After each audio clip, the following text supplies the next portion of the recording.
And check, check, 1, 2, 1, 2.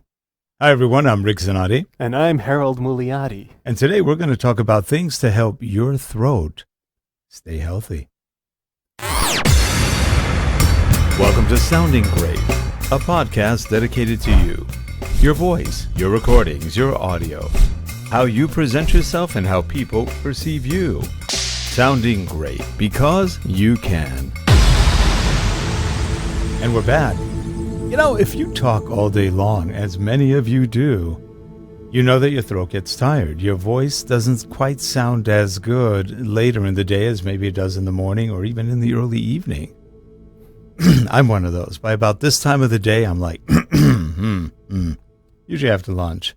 But there are a lot of things you can do to make your voice sound better, and we've got some of them highlighted. Here's one. This is Vocalese. This is just a little spray pump. Do 2-3 sprays in your throat. I'll demonstrate it. I could use it.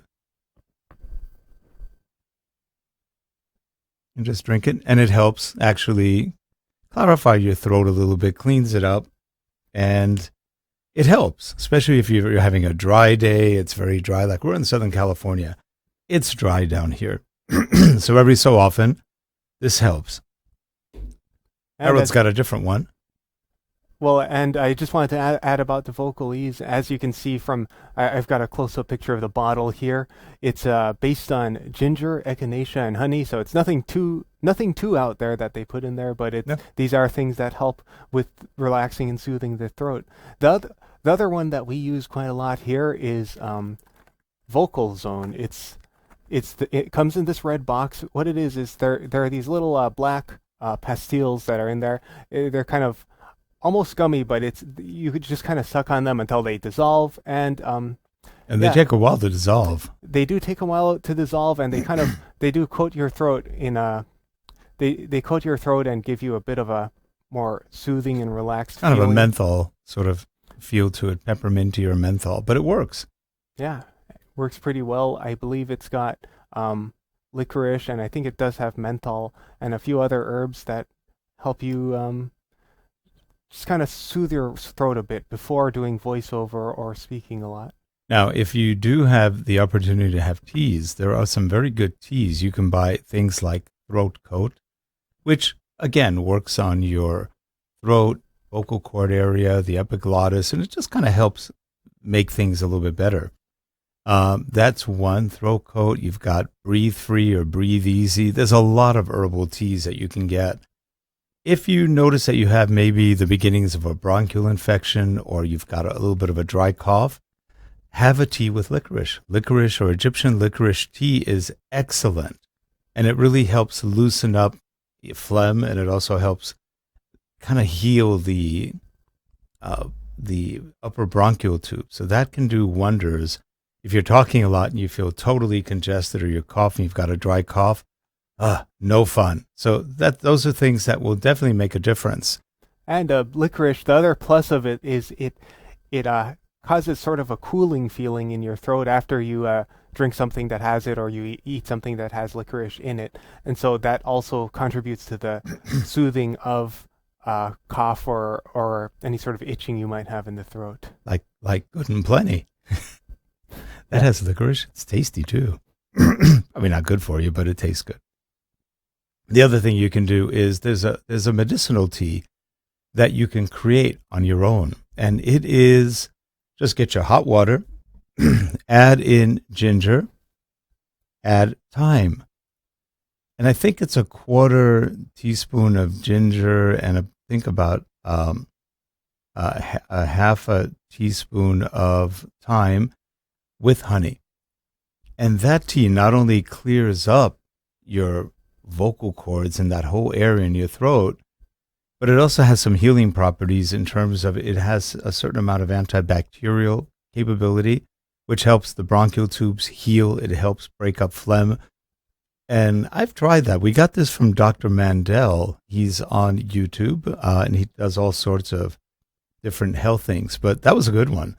I've been using it. I had a little bit of a bronchial thing going on a couple weeks ago, and it got rid of it for the most part. Now, if you're like me, there's a lot of people who have acid reflux. I have a hiatal hernia, which I herniated myself 30-something years ago, and hasn't gone away. Unless you get surgery, it probably won't go away, but you can do things to make it better. But one thing that's bad about hiatal hernias, or you may even have a mild hiatal hernia, or some looseness after eating way too much. If you eat a lot at dinner, when you go to bed, if you don't raise your bed a little bit or elevate yourself, or just you make a funny movement, you twist or do something when you shouldn't, you could be lying there on your left side like they recommend, and all of a sudden, shoo, it gets in your throat, a little drop of acid. It doesn't have to be a lot. One drop will do you. Hydrochloric acid will burn, and it burns organic stuff very, very well. And especially if you're sleeping and it ends up sitting there overnight, just a little bit of acid can really, take quite a bit of trouble for you. It can take you to the hospital. That's how I found out I had a hiatal hernia. When I was about 33, I slept and I guess it burned my esophagus. So my doctor, I went to emergency because I thought something else was going on, because every time I breathed, my whole chest was killing me. And my doctor goes, think of it as having a sunburn in your esophagus. Ugh, that didn't sound good. And it didn't feel good either. But so you have to be careful with stuff like that. There are things that can help. Again, some of these teas and stuff like that will help get rid of some of that acid. But if you ever do get acid reflux and you do voiceover, it's not the best day. You may have a day where you're like, doesn't feel that good. A couple things you can do. Eat peanut butter. When you have the thing, or if it happens to you at 2, 3 in the morning, it's what happens to me every so often, 2 in the morning. So get up, have some peanut butter. That kind of pulls it down. It's sticky, it's grabby. Or have some premium crackers by themselves, or crispy crackers, whatever, just some dry crackers.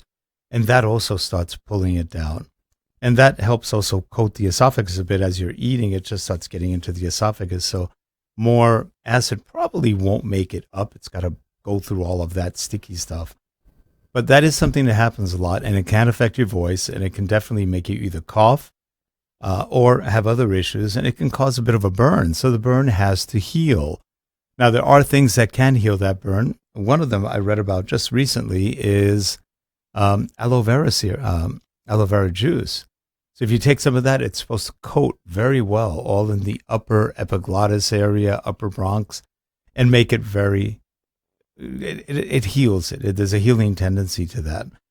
The other thing is drink a lot. Drink a lot, not drink a lot. Drink a lot of water. Water will do wonders again to help your throat hydrate and to keep your body hydrated as well. The more you talk, the more water you need. Don't try to avoid coffee or soft drinks too much. Now, a little coffee won't hurt and a little soft drinks won't hurt. But again, it depends on your voice and how you react to those things. So did we have anything else that we were going to recommend? That was about it. Yeah, they're simple things, but they do make a difference to keep your throat hydrated, to keep bronchial tubes going, and to make you feel better so that when you do have to talk a lot and you're doing a lot of voiceover work, it don't sound like this. Have a good one, everyone. We will see you tomorrow, actually. Our next guest on the show is Ronaldo Lawrence. He's a great guy. You'll get to meet him tomorrow. Thanks. Keep that voice relaxed and healthy, and see you tomorrow.